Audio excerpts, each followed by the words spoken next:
ఎందుకు మీరు అసలు రాజకీయాల వైపు ఎందుకు వచ్చారు? మీరు అసలుకి మీదంతా వ్యవసాయ కుటుంబం కదా, మీ నాన్నగారి నుంచి అంతా వ్యవసాయ కుటుంబము, మీరు పీజీ వరకు ఏదో చదువుకున్నారు, మీరు అంతలా చదువుకుని వ్యవసాయ కుటుంబం నుంచి రాజకీయాల వైపు ఎందుకు దృష్టి మరల్చారు మీరు?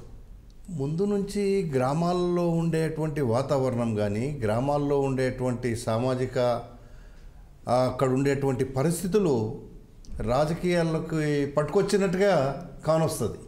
ఎందుకంటే కాలేజీ రోజుల్లోనే, కాలేజీలలో కానీ లేకపోతే కాలేజీ అయిపోతూనే గ్రామాల్లో ఎన్నికలు వస్తే, లేకపోతే అంతకుముందు కూడా గ్రామాల్లో ఏదైనా పొలిటికల్ పార్టీగా ఎన్నికలు వస్తే పార్టిసిపేట్ చేసుకుంటూ, నేను ఓటకు వచ్చే నాటికి జస్ట్ ఓటకు వచ్చిన తర్వాత ఇంకా ఎన్నికలు అనేది వస్తే గ్రామ పంచాయతీ ఎన్నికలు వచ్చింది, కంటెస్ట్ చేసిన సర్పంచ్ అయ్యా.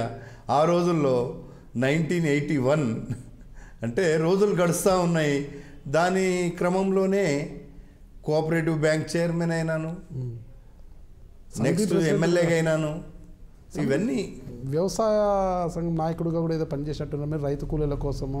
ఎస్, నేను రంగారెడ్డి జిల్లా రైతు అధ్యక్షునిగా పనిచేశాను. రైతుల కోసం చాలా పోరాటాలు చేశాం. మీరు రైతా? నేను ప్యూర్ పక్కా రైతు. వ్యవసాయ కుటుంబమే, మీ నాన్నగారు రైతు, కానీ మీరు చదువు నేను కూడా రైతునే. నేను విద్యార్థి రైతును, పాలిటీషియన్గా ఉన్న రైతును, ఇప్పుడు కూడా రైతునే. నాగలి పట్టారు ఎప్పుడైనా? నాగలి పట్టారింది, దున్నాము నాగలి. మా ఫాదర్ చెప్పేవాడు, ఒక గంట సేపు నాగలి దున్తే తప్ప నీకు పెట్రోల్ పైసలు ఇచ్చేవాడిని కాదని. ఓ, పెట్రోల్ కంటే బైక్ స్కూటర్కు డబ్బులు కావాలి, పెట్రోల్కు డబ్బులు కావాలి. ఆ రోజుల్లో కాలేజ్ డేస్లో ఏం కావాలి?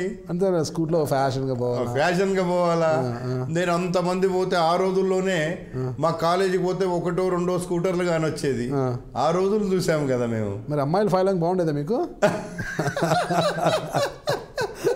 అమ్మాయిల ఫాలోయింగ్ నిజంగానే కావాలి అనుకుంటే ఫాలోయింగ్ ఉంటుంది. అలాంటి ఆలోచన రూట్ లేదు కాబట్టి మీరు స్కూటర్లో వెళ్తారు, బాగా మంచిగా కద్దరేసి వెళ్తారు. డెఫినెట్గా అంటే సమాజంలో ఎవరికైనా మనకు ఉండేటువంటి విలువలు అప్పటికప్పుడు ఇప్పటికిప్పుడు డబ్బులు వస్తేనో అధికారం వస్తేనో మనకు విలువ రాదు.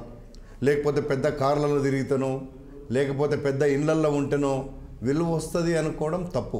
నా లెక్కలో మేము గ్రాస్ రూట్లో విలువలతో బతకడానికి ప్రయత్నం చేసుకుంటూ వచ్చాం. అందుకే ఈరోజు మాకు రాజకీయంగా కొంతమంది మమ్మలను కూడా అనేవాళ్ళు ఉంటారు. అయినా మాకేం బాధ లేదు. రాజకీయంగా అనేవాళ్లకు రాజకీయంగా జవాబు చెప్తాం. సమాజంలో మల్రెడ్డి రంగారెడ్డి అంటే ఏందో అనేటువంటిది సమాజానికి తెలుస్తుంది. కాబట్టి అలాంటి బాధ లేదు మాకు.